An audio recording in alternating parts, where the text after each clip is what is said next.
Здраво, јас сум Анита Христова Димчева, ѓакон во Христијанска црква Благавест на Република Македонија, водена од епископите Константин и Милена Кајшаров.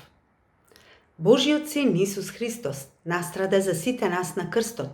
Она што тој го направи е чин на љубов и тоа безусловна љубов. Тоа ме поттикнува да се запрашам дали и како ние ја изразуваме нашата љубов кон Бога.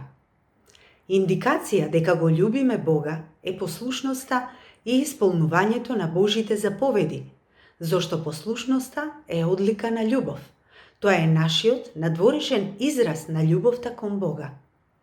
Ако не го слушаме Бога и не ги исполнуваме Божите заповеди, значи дека не го љубиме Бога.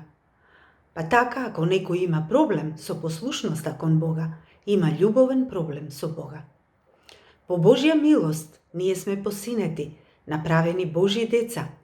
Но да се биде дете на Бог, не значи само да се познава Бог, да се биде во заедништво со Него, туку и да се биде послушен на Бог Таткото. Повикот од Бога е повик кон покорност и послушност, како што децата се послушни на својот татко. Исус Христос, воден од Светиот Дух, ни покажа пример за љубов, покорност и послушност кон Бог Таткото, но и пример за понизност и служење. Пред да ја има последната вечера со апостолите, тој се препаша и им ги изми нозете на своите ученици. Со тоа ни покажа пример како да ја изразуваме љубовта едни кон други, со тоа што ќе си служиме едни на други. Таа наша љубов кон Бога треба да ја изразуваме со сето наше срце, душа и разум. При тоа учиме дека треба да даваме, а она што треба да се дава, тоа е љубовта. Љубовта значи давање, делење, почитување и таа не го бара своето. Љубовта не може да се измери во материјални средства, но може да се изрази низ дела кои ја потврдуваат незината вредност. Така Исус ја изрази Божјата љубов кон нас. Тоа го докажа и го плати со својот живот што го даде за нас.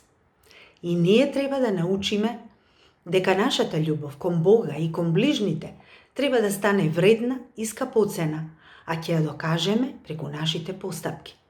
Заповедите на љубовта значат дека во нашето срце не треба да има други интереси.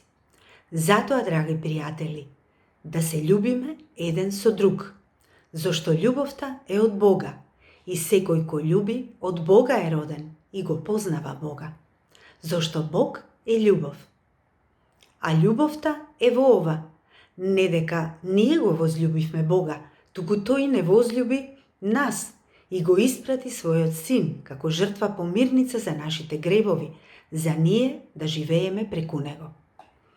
Па ако Бог не возљуби така, и ние треба да се љубиме едни со други.